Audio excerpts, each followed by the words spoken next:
The Indiana Fever select Raven Johnson. What's up, Indiana fans? It's Raven. I'm excited that you guys drafted me. I'm excited to get to work. Let's do it, Indiana fans. Clark, a deep three. Indiana Fever fans thought this draft was supposed to be simple. They thought Indiana had one obvious job: add size, add rim protection, add help in the paint. Because if you watched this team last season, you already know the problem. When the Fever ran into bigger teams, especially the elite ones, the physical gap showed up fast. And with the 10th pick in the draft, this felt like the perfect chance to fix it. But instead, the Fever made a move so shocking it made people literally yelp watching at home. After last night's WNBA draft, it does seem that Raven Johnson is the talk of the town after the Indiana Fever drafted her number 10. My immediate reaction was that this was not the best fit for the Indiana Fever, but today I am turning the page, I am diving in, and I want to analyze Raven Johnson a little bit more for the Indiana Fever. Indiana drafted Raven Johnson, and the reaction was immediate. Not because Raven Johnson is a bad player, not because she has no talent, but because for a team with Caitlin Clark already running the show and clear front court needs staring them in the face, this felt like the one move nobody expected. And you have to remember, the Indiana Fever had the number 10 pick in the draft, and the number 10 picks in the draft don't usually make huge impressions on teams. And Raven Johnson does have championship pedigree. She did play an integral part to South Carolina this season. And yes, she kind of like ished the bed in the last 2 games for South Carolina, but in the Final Four, she did absolutely lock down Sarah Strong. So when you just think about Raven Johnson as an elite defender, there is promise there for sure. That is what made this draft night moment so jarring, because Raven Johnson is listed at 5'9". She is a point guard, and on paper, that makes her the 3rd point guard on a Fever roster that already had much bigger issues to solve. The Fever needed length, they needed rebounding, they needed a player who could help Aaliyah Boston deal with the size and physicality of the top teams in the league. Instead, they added another ball handler. Last season, I don't know how they did it, but they made the small ball thing work. And if Raven Johnson's game does translate from college to the pros, which is a big if because there's a big leap and a big level up there, I can see Raven Johnson being definitely an asset a few minutes off the bench and definitely somebody to develop as a backup point guard for Caitlin, a solid backup point guard for Caitlin. What definitely confused me about this is that they did just sign a solid backup in Ty Harris. I think that's what confused a lot of people, which is why hearing her name at number 10 kind of made everybody like gasp. And that is where the frustration started. Now, to be fair, Raven Johnson is not some random reach with no resume. She is a winner, she has championship pedigree, she is tough, competitive, and by all accounts, improved her game over time. Even the criticism in the source material makes it clear this is not really about attacking Raven as a player. It is about whether she makes sense for Indiana right now, with this roster, in this moment. And once you ask that question, the Fever's decision gets harder to defend. Of course, there is also the Caitlin Clark angle, because a lot of fans instantly remembered that viral college moment. Iowa versus South Carolina. Caitlin Clark standing way off Raven Johnson, practically daring her to shoot, waving her off. That clip exploded online and became one of the defining images of that rivalry. Watch Caitlin Clark, left side. She doesn't even look at her, waves her hand as if to say, I don't care about you, I'm not defending you. Raven later talked about how badly that moment affected her, how the online backlash hit her, and how it became part of her motivation. And then another adversity would probably be Caitlin Clark. Caitlin Clark, left side. She doesn't even look at her, waves her hand as if to say, I don't care about you, I'm not defending you. That's one reason I hate the internet now. Because of that situation, like I got bashed, I got bullied, I got called all these things that I wasn't, aka like a monkey or this, I don't know, like it was just things like that. And I just think I wanted to quit basketball at that time. So yes, from a content perspective, it is obvious why people latched onto that part of the story. Caitlin Clark and Raven Johnson now on the same team, that is instantly interesting.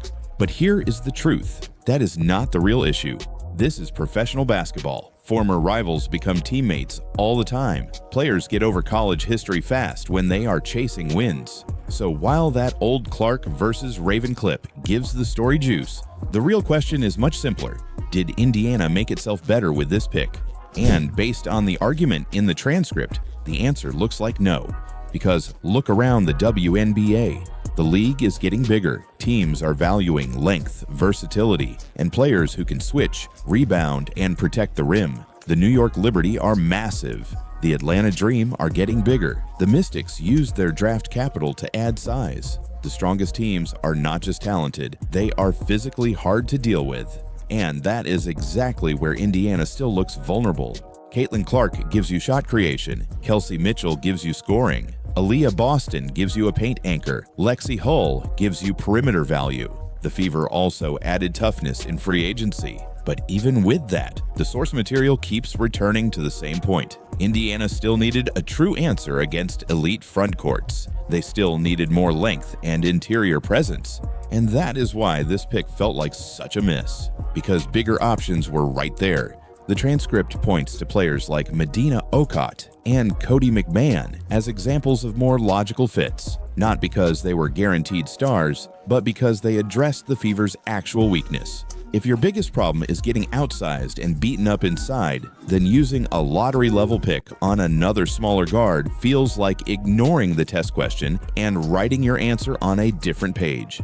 That is what makes this so frustrating. It is not that Indiana had no choices, it is that they had choices and still went the other way. And what makes it even stranger is what happened later. In the second round, Indiana did take size. They added Justine Pissott from Vanderbilt, a 6'4" stretch forward with real perimeter shooting. That only adds to the confusion, because if Indiana knew size mattered enough to target it later, why not use the premium pick to attack the bigger problem first? Why take the point guard at 10 and the front court player later, instead of doing the obvious thing in reverse? That is why so many fans came away from this draft feeling like the Fever front office outsmarted itself. Now, to be balanced, there are a few possible explanations. Maybe Indiana believed Raven Johnson falling to 10 made her too valuable to pass up. Maybe her workouts were stronger than people realize. Maybe the Fever believe her defense and competitiveness will translate immediately. Maybe they see flexibility in carrying another guard. Maybe they even view her as an asset in a bigger roster plan. Those possibilities are all there. But the problem is that none of that changes the basic roster question. Even if Raven is talented, does she solve what Indiana actually needed solved? And when you are trying to contend, fit matters. That is the bigger takeaway from all of this. Because before this pick, Indiana actually seemed to be building in a coherent direction. They had made moves that made sense. They looked like a team trying to build around Caitlin Clark's strengths while keeping their core intact. That is what made this moment hit so differently. It did not feel like a rebuilding team taking a swing. It felt like a team with a clear need suddenly drifting away from its own blueprint. And in a league this competitive, that matters. You do not get many chances to add real impact talent. You do not get to waste premium picks on maybes when your rivals are building with purpose. The Liberty know who they are. The Mystics know what they are trying to become. The best organizations attack weaknesses directly. Indiana had a chance to do that here, and according to the source material, they passed on it. So was this a mistake? From a pure basketball fit perspective, it sure looks like one. That does not mean Raven Johnson cannot prove people wrong. She absolutely could. Players develop, roles change, surprises happen all the time, but this is not really about whether Raven can play. It is about whether Indiana used one of its most valuable opportunities in the smartest possible way. And right now, that feels like the part Fever fans cannot get past. Because this roster still looks undersized, the same problem still feels unresolved. And if Indiana runs into the same wall again when the games matter most, this draft decision is the one people are going to come back to. Not because it was flashy, not because it was personal, but because when the Fever had a chance to fix the biggest hole on the roster, they chose something else. If you're still watching, drop Fever in the comments.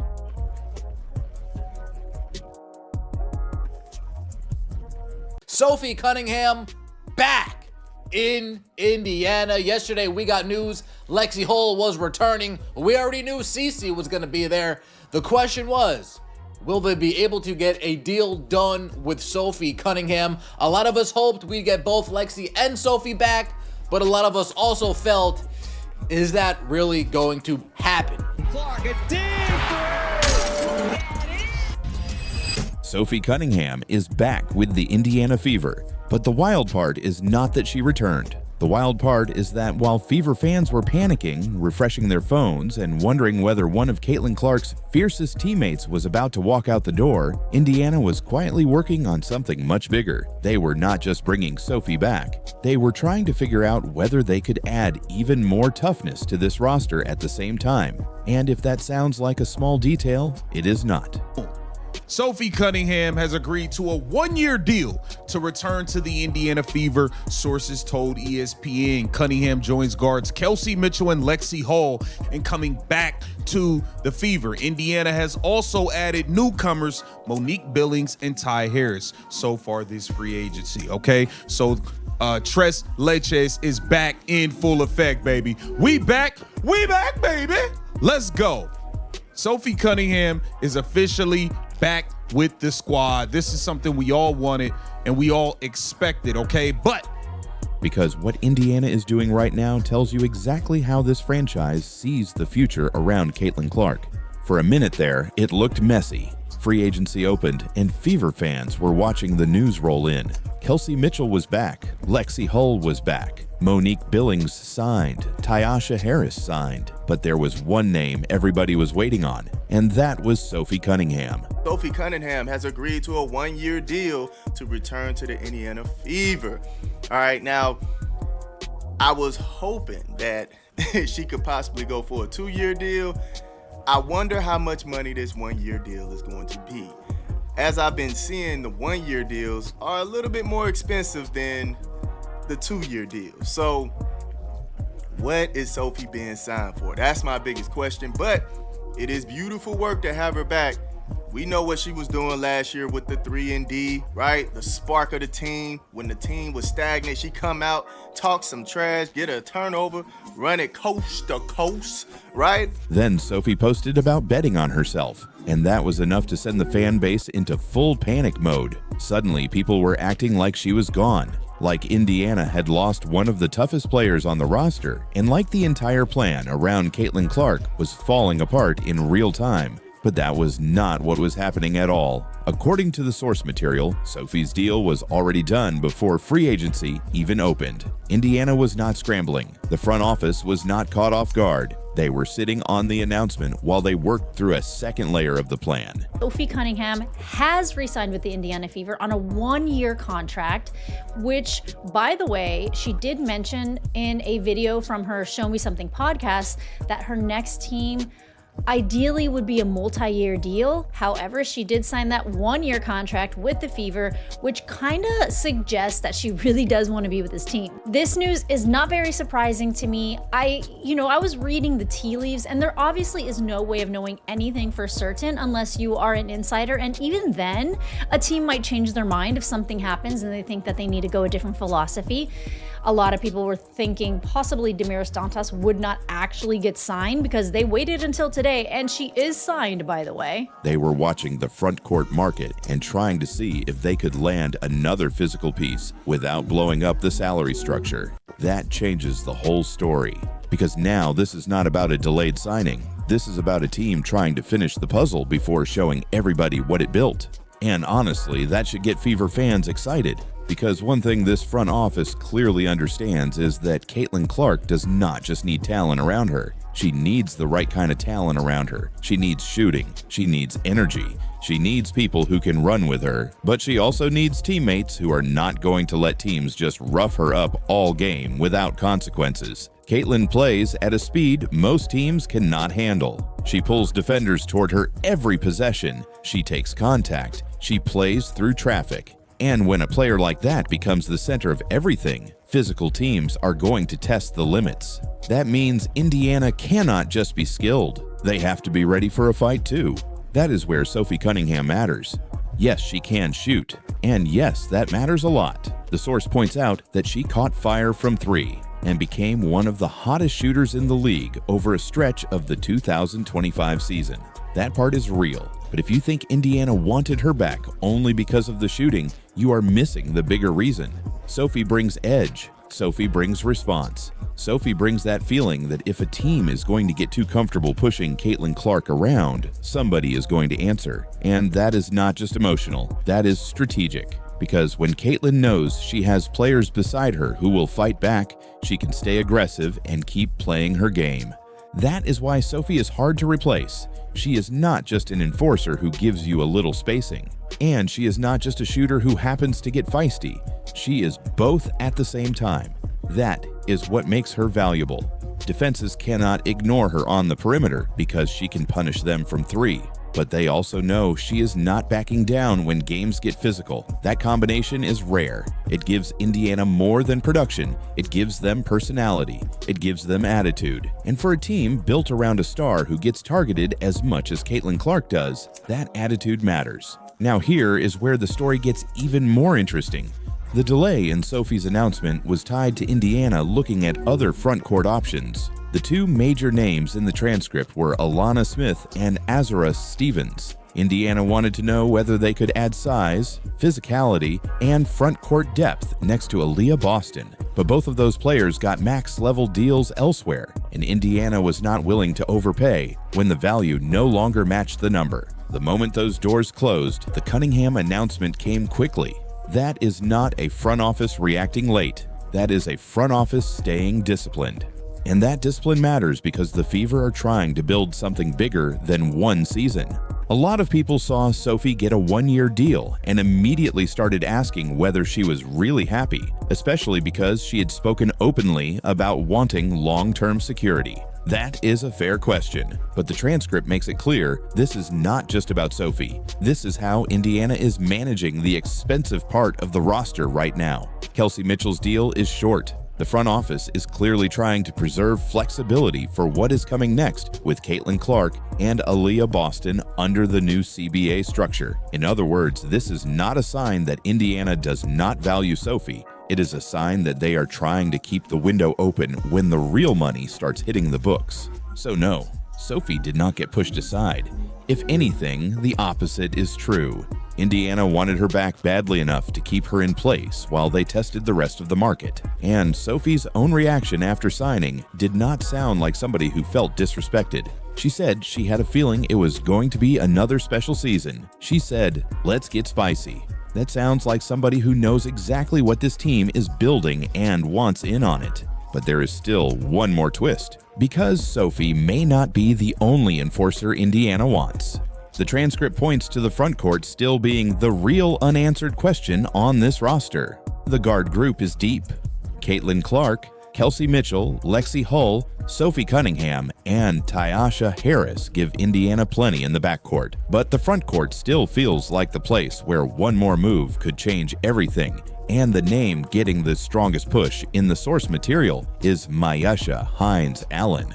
That is where this gets dangerous for the rest of the league. Because if Sophie gives Indiana a protector on the perimeter, Hines-Allen would give them toughness in the paint. The transcript describes her as physical, hard to scheme around, strong on the glass, and the kind of player who makes life harder before the ball even gets there. She is not just another body. She is the kind of player who changes the feel of a game. And that is important because if Indiana wants to beat bigger teams like New York or a more physical Dallas group, guard play alone is not always going to be enough. At some point, you need force. At some point, you need players who make the other team uncomfortable. And that may be the biggest takeaway from this whole situation. Indiana is not just building around Caitlin Clark's talent. They are building around the reality of what happens when you have Caitlin Clark. More pressure, more attention, more physical defense, more teams trying to knock her out of rhythm, so the Fever are responding the right way. They are adding shooting, they are adding depth, but they are also adding edge. Sophie Cunningham coming back is part of that. And if Indiana adds one more physical frontcourt piece, this team is going to look even more serious than people think. So yes, Sophie Cunningham is back, but this is bigger than one signing. The delay was not dysfunction, it was strategy.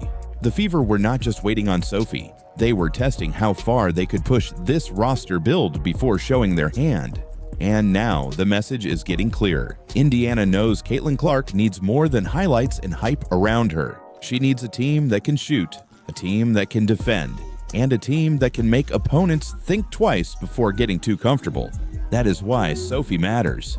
And that is why the second enforcer question might be the one that defines how dangerous this Fever team becomes. If you're still watching, drop spicy in the comments.